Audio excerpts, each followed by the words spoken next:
Em nome do Pai, do Filho e do Espírito Santo. Caríssimos fiéis, com este primeiro domingo do Advento, iniciamos um novo ano litúrgico na Igreja. E o Advento, que dá início à nossa esperança, a expectativa, a preparação para o Santo Natal. De fato, na liturgia da Igreja, o Advento quer nos preparar para duas vindas do Senhor.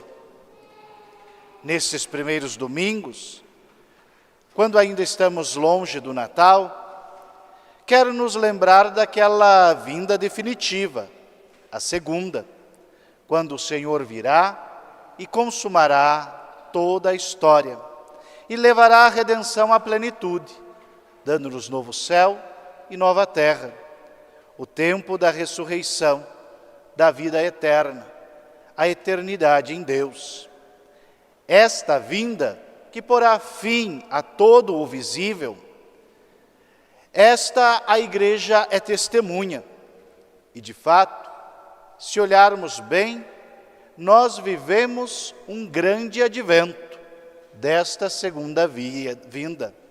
A Igreja peregrina sobre a face da terra vive o tempo da esperança, a espera do seu Senhor que vem. Na segunda parte, nos fará meditar com os profetas para aquela vinda que já aconteceu segundo a carne. O Senhor já nasceu em Belém de Judá, de Maria Virgem. O Senhor já assumiu a nossa natureza e já nos deu a conhecer toda a doutrina divina. Esta vinda, que no Natal meditamos profundamente, o mistério da Santíssima Encarnação do Senhor, nos quer mostrar a obra que já fez por nós e que há de levar à plenitude. Tomemos atenção para esta esperança da segunda vinda. O Senhor consumará toda a redenção. Entregará ao Pai um reino perfeito. Nisto, já meditamos nos domingos antecessores deste, mas de modo tão particular, no tempo do Advento, a Mãe Igreja nos quer lembrar que não podemos estar desatentos diante de mistério tão importante. É preciso vigilância. O Senhor nos vem. Nos vem e nos encontra, de fato. E esta vinda do Senhor não pode ser evitada de nenhum modo, nem de um modo físico, nem mesmo com uma dissimulação psicológica, fingindo que não virá. Quando ele o vir, não haverá bunker que possa salvar alguém, nem estação na Lua, nem mesmo se fosse para Marte. Porque não é uma questão de simplesmente distância. Todo o tempo e todo o espaço serão consumados em sua vontade. E não há como escapar disto. A liturgia quer nos fazer tomar consciência que tal encontro é inevitável e é pessoal. Por mais que a destruição do mundo seja uma coisa assustadora, como nos lembra o Santo Evangelho segundo São Lucas, o que realmente nos importa é aquele momento em que estamos sozinhos diante de Deus.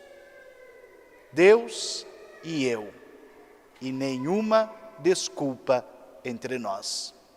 Aquele que conhece o homem por dentro e por fora, que prescuta os pensamentos e as intenções, que não precisa de testemunho histórico nem de relato, estará a me ver inteiro e absoluto, como sou, que há de ser de mim, pobre criatura. Este é o encontro que mais nos importa. Se nosso Senhor vem e vai afundar a Antártica, pouco me importa a Antártica. De fato, nunca pisei no gelo dela e talvez nunca venha a pisar.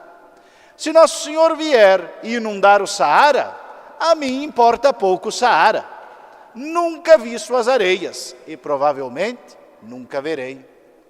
Mas o que é do destino e da eternidade de minha alma, a resposta de minha vida, o plano que Deus traçou à minha existência e aquilo que entregarei como obra em suas mãos, isto sim, querido fiel, me deixa preocupado e atento.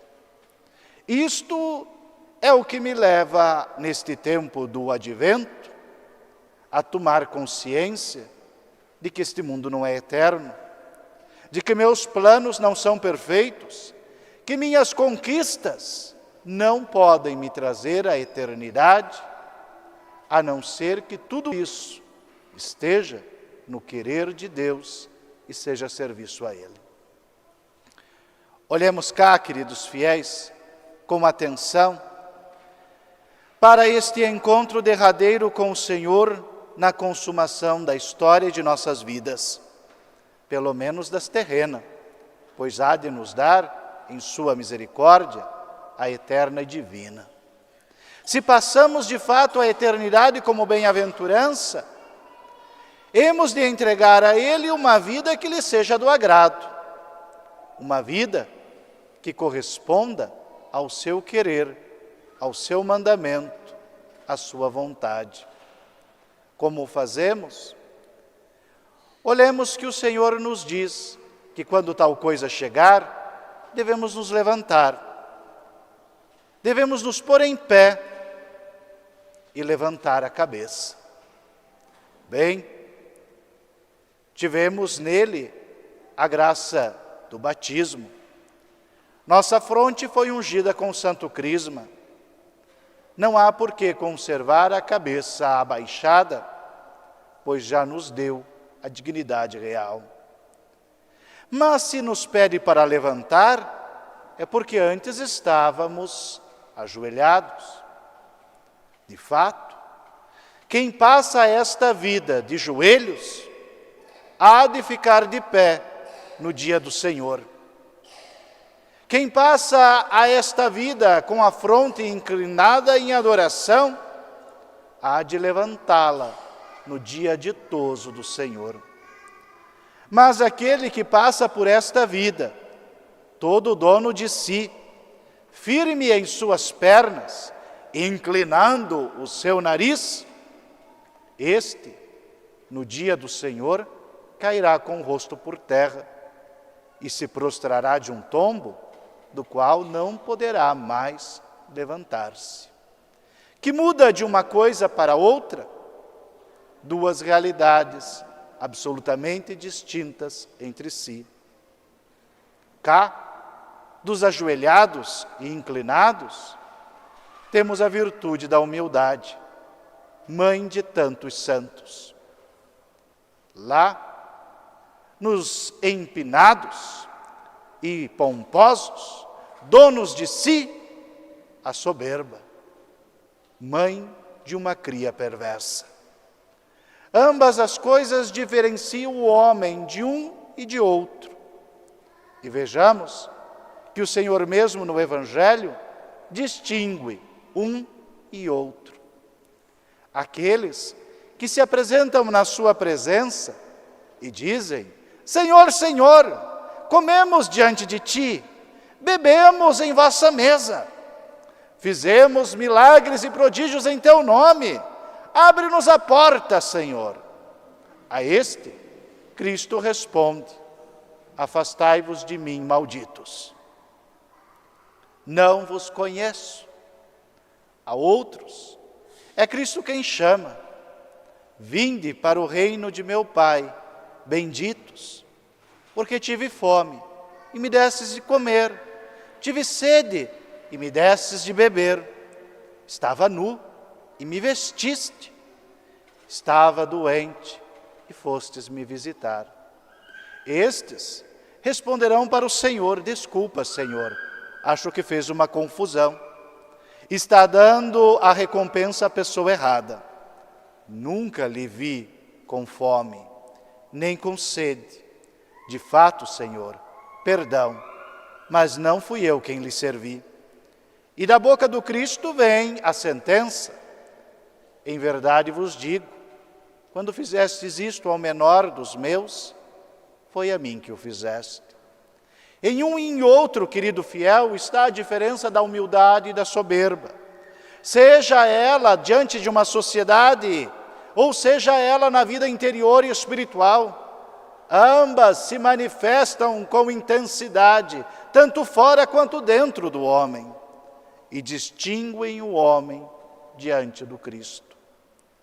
Que podemos nós, neste dia derradeiro do Senhor, lhe apresentar? Bem, quando conhecemos o Senhor na sua revelação, sabemos que Ele é tudo, é imenso, nada lhe escapa, tudo está sobre o seu poder e não existe opositor à sua majestade, de tão imensa que é.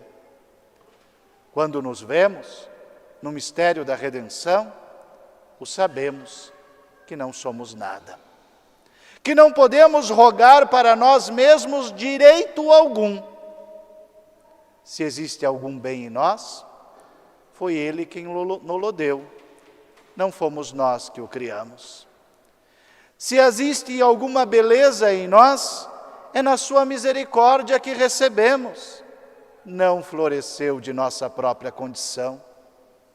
Tudo isso vem da majestade divina e nos faz reconhecer na humildade a completa dependência de sua graça e a absoluta submissão a seu serviço. Só assim permaneceremos de pé diante do Filho do Homem que vem e julga o céu e a terra. Tomai cuidado, queridos fiéis, nos lembra o Santo Evangelista, para que quando o Senhor vier, nosso coração não esteja endurecido, insensível, incapaz de amar. Uma das condições mais degradantes da vida humana é perder esta capacidade, que de todas é a que mais nos assemelha a Deus, a capacidade de amar.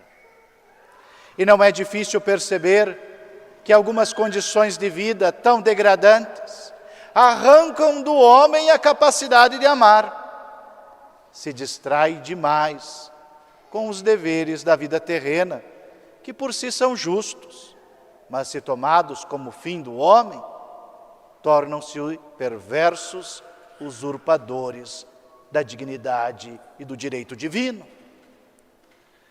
É claro que o homem precisa comer, mas não precisa da gula. Precisa beber, mas não deve embriagar-se. Deve prover-se dos bens, mas não pode se entregar à avareza. Em tudo temos que cuidar de uma vida que nos exige tanto. E um brasileiro, de modo particular, precisa de muito para viver. Já pensaram como é exigente a vida de um brasileiro? Bem, vamos falar da primeira parte. Quem não come, morre. Como um brasileiro se alimenta? De manhã cedo, bem cedo, já quer um café, e não como o italiano, que toma uma xicrinha desse tamanho. É uma caneca grande, bem servida, e ainda se repete uma ou duas vezes, uma só com café, outra com leite, e ainda se tiver um creme e um chocolate, não há de negar.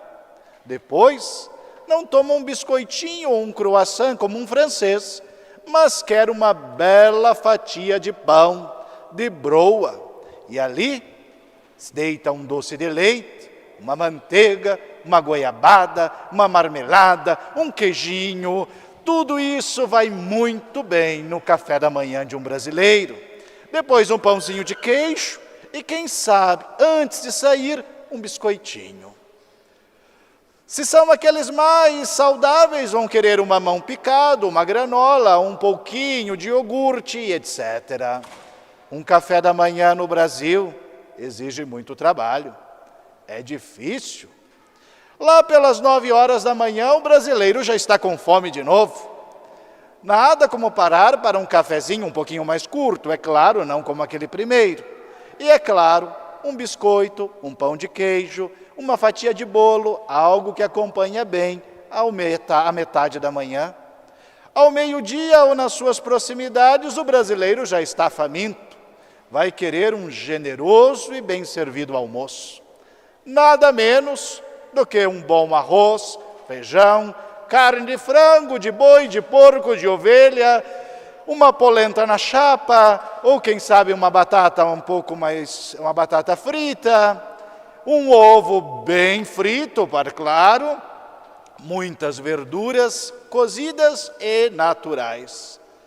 Quem sabe ainda para o final, uma tortinha para a sobremesa e nos dias de calor um sorvete e um cafezinho bem pretinho para dar ânimo para o trabalho da tarde. Lá pelas 3 horas da tarde, já está o brasileiro de novo faminto, mesmo tendo se servido tão bem no almoço. Que vai ele buscar? Claro, mais um cafezinho. Quem sabe uma fatia de pão com aquele queijinho fresco. Faz muito bem, mas não vamos exagerar, porque afinal de contas, a janta não tarda. Chegando depois do trabalho em casa, o brasileiro quer jantar. E nesta, quase que os italianos perdem. Porque se não é a principal refeição do dia, pois o almoço o foi, é bem parecida com aquela. Claro que por medo de um sono mais perturbado, não vai querer tomar uma feijoada ou algo mais pesado. Mas começa com uma sopa e depois vem um bom mexido, uma torta e não deixa muito a faltar. E se a janta foi um pouquinho mais cedo e o trabalho se estende na noite, com uma atividade ou outra, lhes garanto que antes de ir para o quarto, vai tomar uma xícara de chá e comer pelo menos 2 ou 3 biscoitos. Não se preocupa pouco um brasileiro com alimentação. E é justo, é cultural. E desculpem a brincadeira, queridos fiéis, pois a missa vespertina exige do pregador um pouco mais para ter atenção diante do momento importante. Tais coisas não são ruins em si mesmas, mas nos fazem esquecer da eternidade que nos espera. Se colocamos a nossa vida de refeição em refeição, de cargo em cargo, de trabalho em trabalho, de projeto em projeto, de compra em compra, ou mesmo de uma peça de crochê a outra, não sobra espaço para Deus, para o verdadeiro fim último de nossa existência. Realizar a sua vontade, conhecer, amar e servir a Deus. É isto que o Advento quer nos lembrar agora, que estas coisas necessárias e cotidianas não nos roubem Cristo e a esperança do encontro com Ele. O Senhor vem, tudo o que é meio passa e há de passar, tem o seu justo lugar, mas só Cristo é Senhor absoluto de nossa vida. O recebamos na virtude da humildade, na dependência de sua graça, na filiação que nos deu em seu sacramento redentor. E não o temamos. Não vem um estranho, um adversário, um juiz cujas leis são desconhecidas. Vem o amado de nossa alma, o mesmo que por nós nasceu e morreu na cruz. O mesmo que por nós assumiu a carne humana, a vida humana, e lhe entregou tudo ao Pai no sacramento redentor da cruz. Mais do que temer a consumação da história, um católico a deseja do fundo do seu coração. Vinde, Senhor, e não tardeis. Louvado seja nosso Senhor Jesus Cristo.